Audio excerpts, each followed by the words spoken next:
I Yeah. get into hypnosis? How'd you Short find out you have story this is, gift? okay. So the gift thing is a little different. I think I've always been a healer. It's just kind of a wiring, and I really do think that we're all wired with these various archetypes.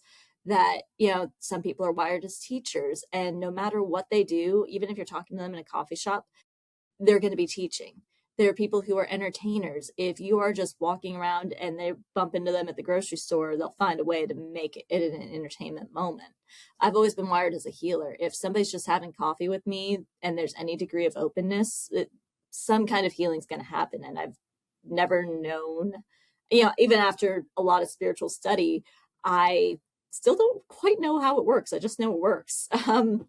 So that's the gift part of it. And I think I got that honestly from my mom. Well, that's sweet. And yeah, all the women in my family have had kind of, at least on my mom's side, and I wouldn't doubt my dad's side, but the women in my mom's side of the family have been very intuitive. My grandmother used to get what my aunt would call her little witchy feelings, where she would know something was wrong and she would get on the phone. And it was never more than two calls, and it was usually one call where she knew who it was. It was just instant for Whoa. her.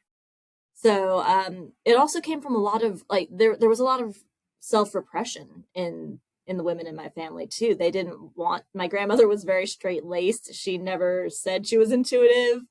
And my mom, it was kind of pushed down for her too. She was always very sensitive, but it was always kind of brushed down. So it's been kind of cool to be like the awakener of my family, because now my mom is getting more in touch with her senses.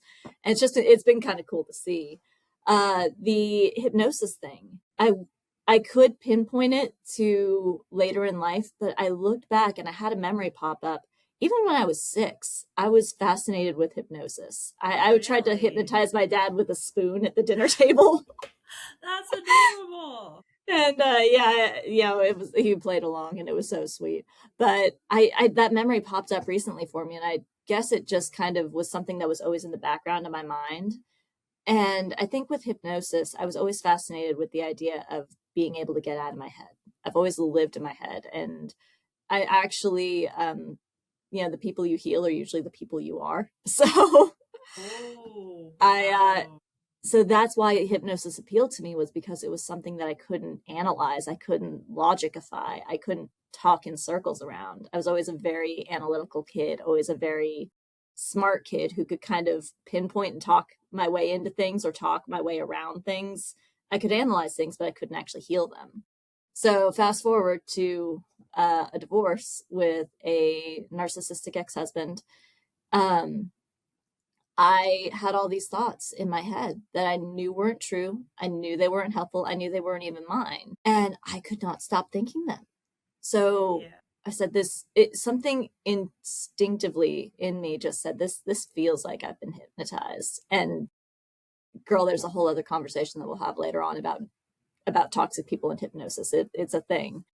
But yeah, basically I called the guy who later became my teacher, and one session and one follow-up later, my entire life changed. And I thought, my God, I have to learn this.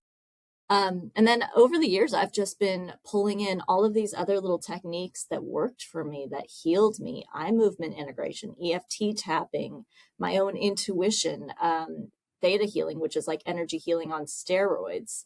And most recently, okay, I think you're going to be the first one that I say this publicly on a podcast with. I channel as well, and that gift woke up for me literally this January. I had a team come through, and again, I think another story for another time, but yeah, so it's over the years my practice has just grown and it's gotten deeper. Yeah, so that's my basic healing story.